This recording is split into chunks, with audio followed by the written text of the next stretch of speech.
Hi guys, my name is Lauren Mahoney. I'm a sports writing editor for the Sagamore, and today I'll be talking to you guys about how to write game recaps, which is basically just reviewing a sports game and talking about what happened. So the first step to writing game recaps is going to the game, obviously. And we suggest that you arrive at the game about 15 minutes before the scheduled start of play so that you can get situated, start observing the game, and be ready for when it starts.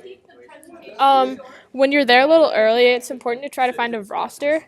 They're not always handed out, but if they are, having one can be really helpful in connecting names and grades to players and their numbers on the field. Because in the recap, you don't want to just write number 22, you want to actually say Junior Sasha Volstroken, for example. And also, while you're watching the game, try to take pictures throughout of both players and the fans. Pictures are often what people's eyes are first drawn to on the page, so having a really compelling picture can help up your readership. It also can tell more than you can put into writing. And while you're watching the game, take note of key players and plays that change the momentum. So, was there an obvious leader on the field? Was there anyone that had a standout game or a really important goal? The next step is when the game ends. So after the game is the time when you'll try to get interviews. This can be hard because it's a little chaotic with everyone leaving and teams trying to talk, but try to find a captain or someone who led the team or was really good on the field because they'll often be who you're talking about most in your review and have the most to say. And when you're talking to them, this also goes for the coach. Ask for a way to contact them so that if you have any questions after, you'll be able to reach out and get more information. Also, try to find a coach to talk to about the game and ask them if they have any other important players that they think you should be talking to because they'll often know the most about the game and who really stood out on their team.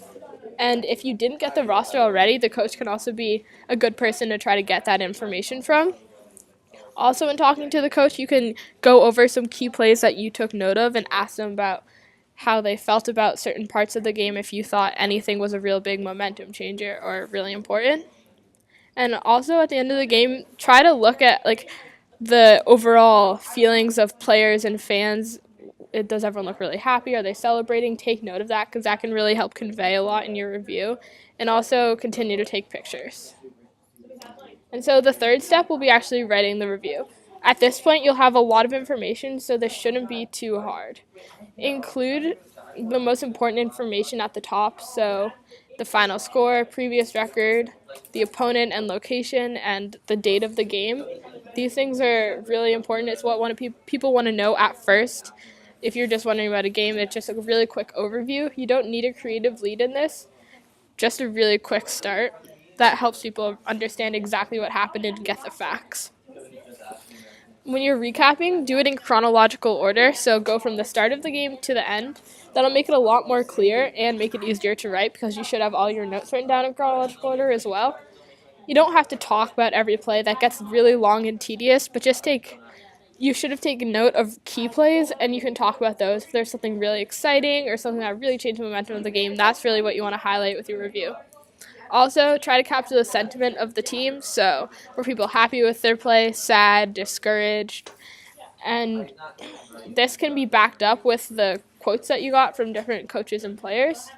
So now I'm just going to show you an example of a review. So you can see this review starts off with really important information. So the date, what team is playing, overwhelming victory, that captures kind of the points, the points that they scored and the sentiment of the game and the opponent.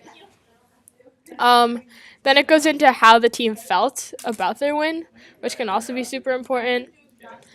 And this person's missing a little bit of information, but they filled this in later. So they had individual players and the number of points they scored, which helps give more insight into people about who were standout players. And it breaks it down by quarters. So here you see the first quarter, second quarter, and continuing into the second half. And then they end with a strong quote from a leader on the team about how they're looking forward to the future of the season. So that is how you write a sports review.